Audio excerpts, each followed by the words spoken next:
Hi viewers, నేను మీ doctor ఎంజెడి Askari. నా practice వచ్చేసి నాంపల్లి, హైదరాబాద్లో ఉంటుందండి.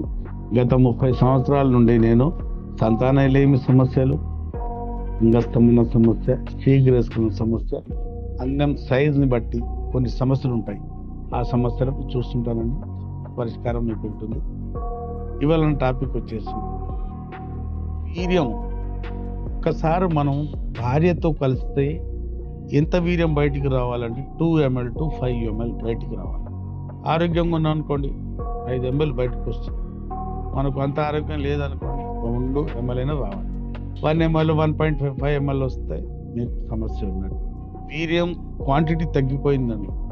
బిలో 1 ml ఉందనుకోండి హైపోస్పర్మియా అంటారు.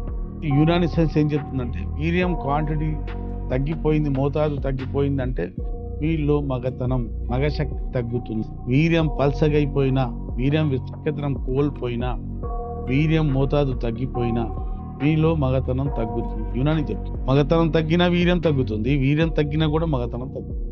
వీర్యం క్వాలిటీ క్వాంటిటీ బాగుండాలి. ఇప్పుడు వీర్యం తగ్గడానికి కొన్ని కారణాలు ఉన్నాయి.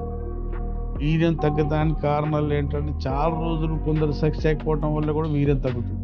కొందరికి అతిగా హస్తప్రయోగం చేసినా కూడా వీర్యం తగ్గుతుంది. కొందరికి మనకు ఇప్పుడు ఇన్ఫెక్షన్స్ ఉన్నాయి అనుకోండి, దానివల్ల కూడా వీర్యం క్వాలిటీ క్వాంటిటీ విస్కాసిటీ అన్ని తగ్గుతుంది. మన దగ్గర చాలా మంది వస్తారు, మన భార్యతో సెక్స్ చేస్తే వీర్యంలో మంట సార్, వీర్యం వస్తున్నప్పుడు మంటలు, భార్యతో కలిస్తే భార్యకు కూడా మంటలు వేస్తుంటాం.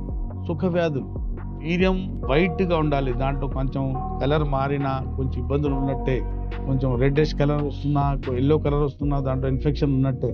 వీర్యం ఎలా ఉందని చూసి మగతనం ఎంత ఉంటుంది, మగతనం ఎలా ఉంటుందని దానికి డయాగ్నోస్ చేసే కొన్ని పద్ధతులు ఉన్నాయి. సిమంతో సంబంధించిన ఏ సమస్య ఉన్నా, మీ క్వాంటిటీ తగ్గినా క్వాలిటీ తగ్గినా, దాంట్లో ఏమైనా ఇన్ఫెక్షన్ వస్తున్నా, ఎక్స్ప్రెషన్ వచ్చేసినా, ఒకవేళ దాంట్లో కణాలు తగ్గినా, కణాల కదలిక మార్ఫాలజీ తగ్గినా మీరు నాతో సంప్రదించవచ్చు. విదేశాల్లో ఉన్న వాళ్ళు స్క్రీన్ మీద ఉన్న నెంబర్తో నాతో సంప్రదించవచ్చు. మన ఇండియాలో ఏ మూలాన ఉన్న ఈ నెంబర్స్కి సంప్రదించి మీరు నాతో మాట్లాడి మందులు కూడా తెప్పించుకోవచ్చు. లేదా దగ్గరలో ఉన్నారనుకోండి, నాకు అందుబాటులో, నేను మీకు అందుబాటులో సదా మీ సేవలో ఉంటాను. మీరు నాకు సంప్రదించి మీ ట్రీట్మెంట్ తీసుకోవచ్చు.